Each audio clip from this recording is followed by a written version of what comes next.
Jadi kami di sini ingin menjelaskan tentang pengelolaan sampah padat yang diambil dari buku Solid Urban dari bab 5, yaitu tentang pendidikan lingkungan, komunikasi, dan partisipasi publik. Kami di sini beranggotakan 3 orang dengan saya sendiri, yaitu Yaima Menangayanto dengan NPM 241503114 dan kan dengan teman saya.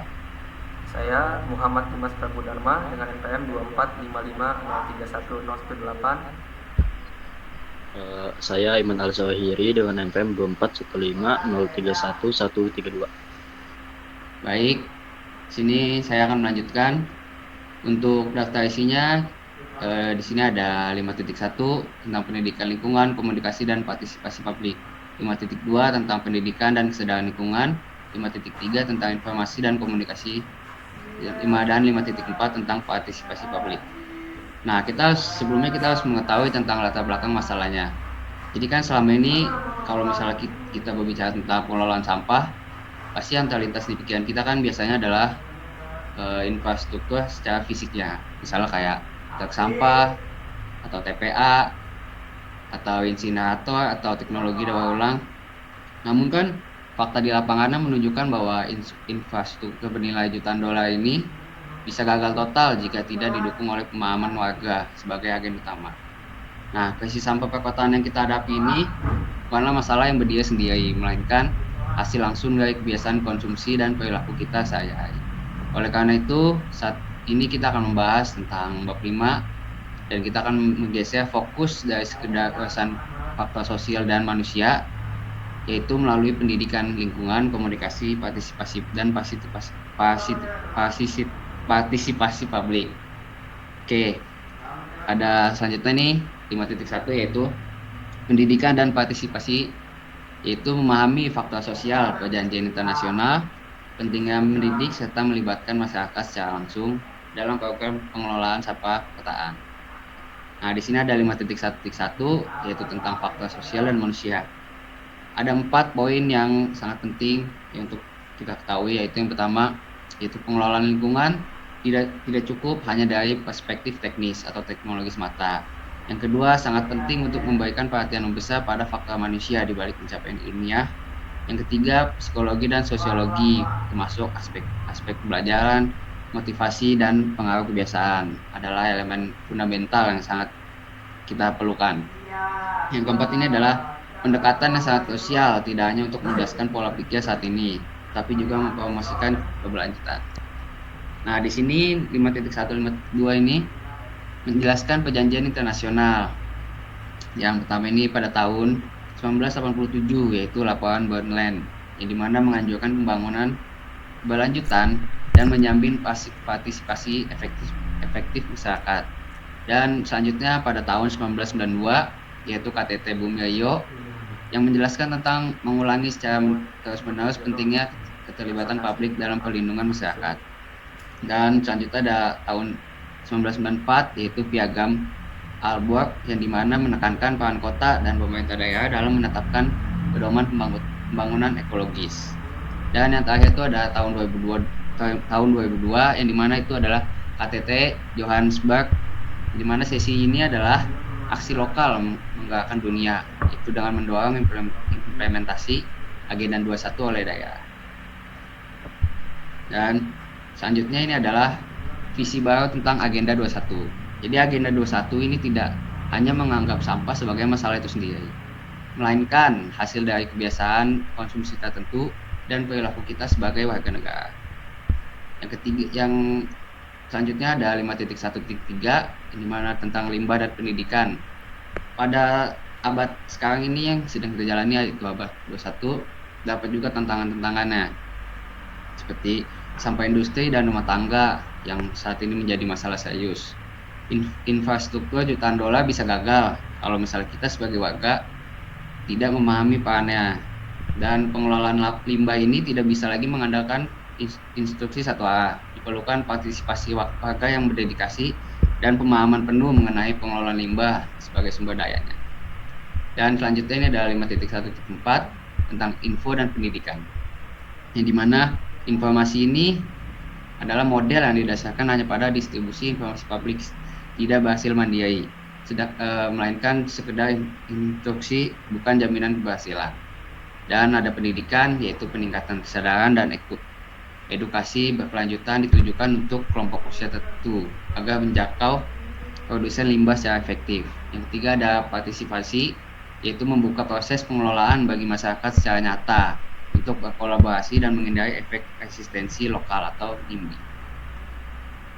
Nah, di sini kita bisa lihat pada tabelnya, kalau dilihat ya, aspek kegiatan ini kalau misalnya tujuan ya, ini dibagi menjadi dua, konsultasi biasa dan partisipasi terbuka. Pada tujuan konsultasi biasa ini dia adalah untuk kesepakatan tentang suatu isu, sedangkan partisipasi terbuka itu mencapai tujuan praktis. Pada format pertemuan, konsultasi biasa ini biasanya sporadis atau tanggapan individu, sedangkan partisipasi terbuka adalah dia bertemu secara kelompok gitu. Untuk aspek kegiatan relasi antar agen, konsultasi biasa ini tidak butuh hubungan dengan perwakilan, sedangkan partisipasi terbuka dia biasanya butuh hubungan antar orang atau agen sangat penting. Pendekatan aturannya ini kalau di konsultasi biasa dia hanya serangkaian aturan formal, sedangkan kalau partisipasi terbuka dia itu adalah suatu cara kerja yang berkembang seiring waktu. Dan hasil akhirnya yaitu pada konsultasi biasa pencari sudut pandang menentukan hasil, dan partisipasi terbuka itu pengambilan keputusan secara bersama. Nah, selanjutnya akan dijelaskan oleh kawan saya Dimas Prabu Dharma. Pada Dimas dipersilakan. Terima kasih Yeremia atas waktu dan tempatnya. Izin saya Dimas Prabu. Di sini saya akan bacakan 5.2, yaitu pendidikan dan kesadaran. Yang dimana sebelumnya itu teman saya sudah menjelaskan 5.1 tentang pendidikan dan partisipasi, di mana memahami struktur sosial, tentang perjanjian internasional, dan pentingnya mendidik serta melibatkan masyarakat secara langsung dalam program pengelolaan sampah pekerjaan. Nah, di sini saya akan bahas tentang pendidikan dan kesadaran, membentuk sikap dan menanamkan nilai-nilai ramah lingkungan di dalam kurikulum sekolah dan implementasi bagi warga masyarakat secara luas. Baik, yang pertama yaitu 5.2.1 pendidikan versus pelatihan. Yang pertama, pendidikan lingkungan, yaitu proses multidimensi dalam memperoleh pengetahuan, keterampilan atau pengalaman dan tanggung jawab, dan nilai-nilai yang kita gabungkan memungkinkan seseorang untuk mengambil tindakan terhadap krisis lingkungan. Itu pendidikan lingkungan.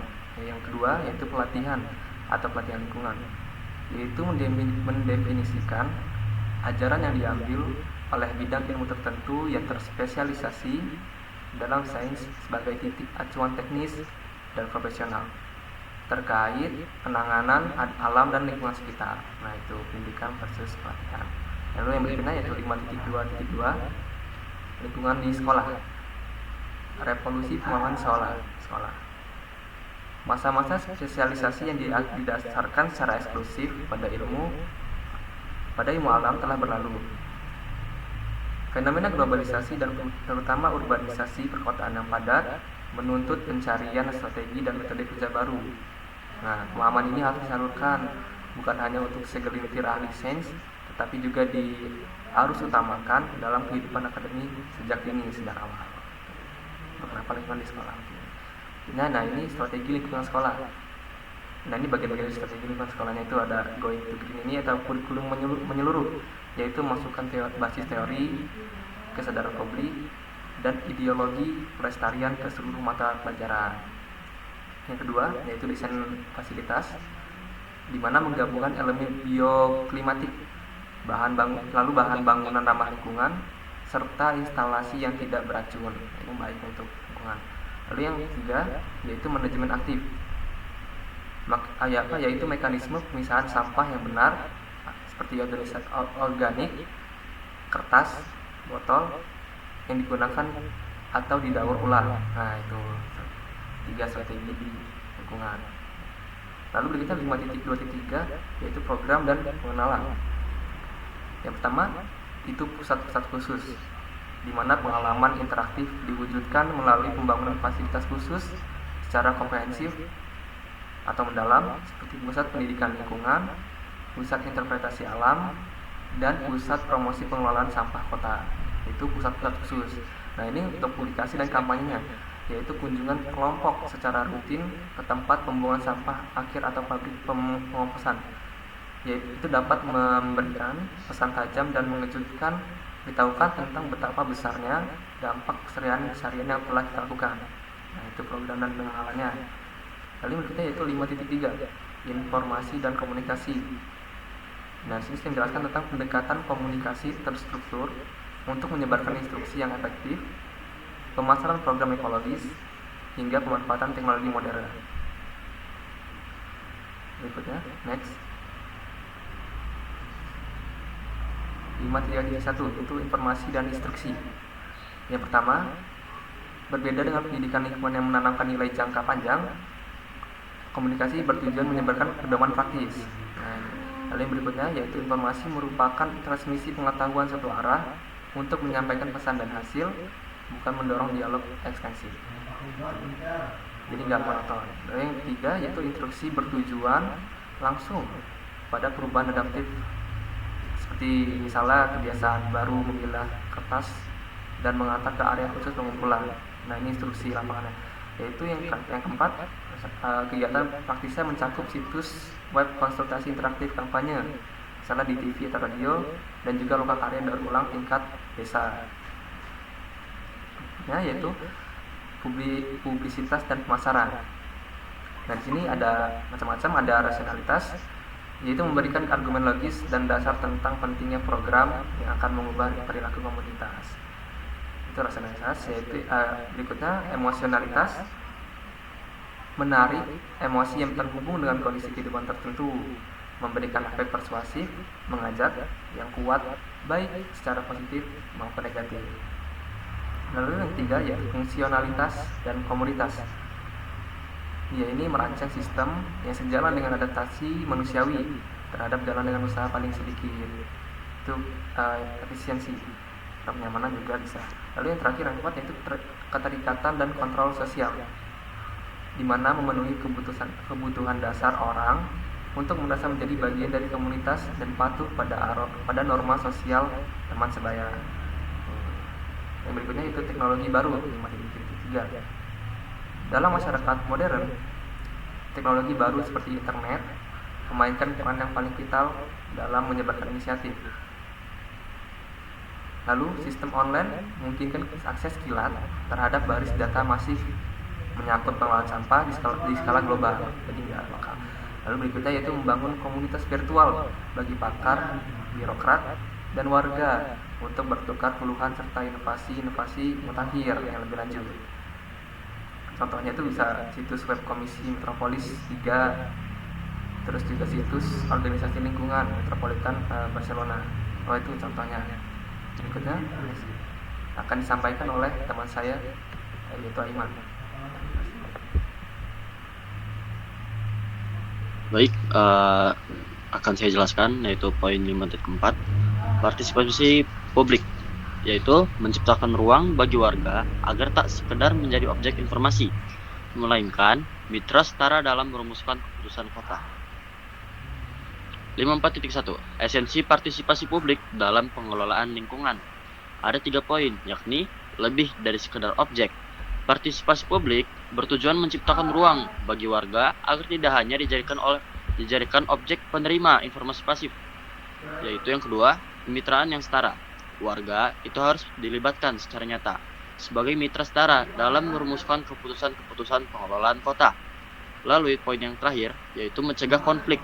Membuka proses pengelolaan untuk berkolaborasi sangat penting guna menghindari efek resistensi atau penolakan diri masyarakat lokal. Selanjutnya yaitu 5.4.2 pergeseran dari konsultasi menuju partisipasi terbuka. Bisa dilihat dari perbandingan yang ada di bawah ini, yaitu 2, konsultasi biasa dan partisipasi terbuka.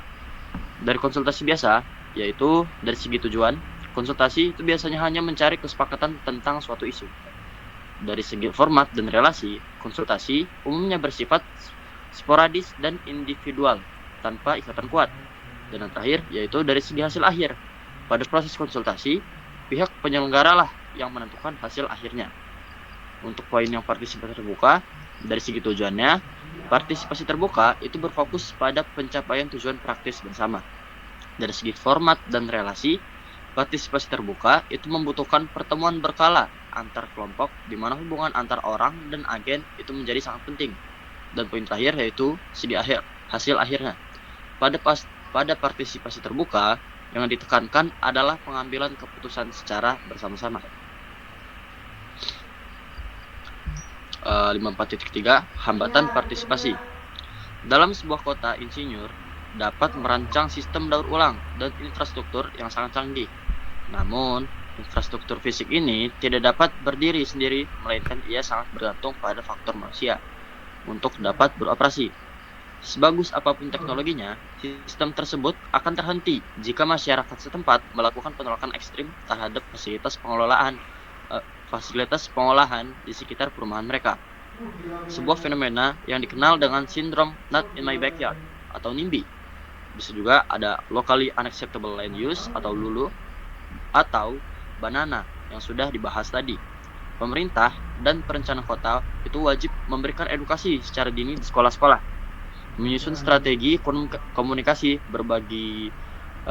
berbasis teknologi modern, dan secara aktif itu melibatkan warga dalam pengambilan keputusan demi meredam kecurigaan institusional.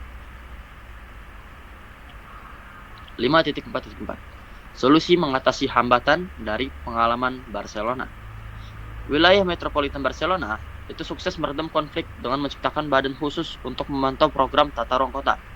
Badan ini itu menyatakan politik, akademisi, serikat pekerja, NGO lingkungan, asosiasi warga, dan para ahli pengelola sampah dalam satu forum. Melalui komisi spesifik dalam kurung pembiayaan, infrastruktur, dan aksi, masyarakat diizinkan untuk membedah langsung anggaran, kelayakan teknologi, dan dampaknya. Konsensus terbuka dan transparansi ini terbukti berhasil meredam sindrom kecurigaan seperti NIMBY yang ada di tengah masyarakat. Mungkin sekian yang dapat saya sampaikan. Saya Iman Al-Zawahiri mewakili kelompok ini. Dengan berarti saya ucapkan terima kasih dan saya tutup. Assalamualaikum warahmatullahi wabarakatuh.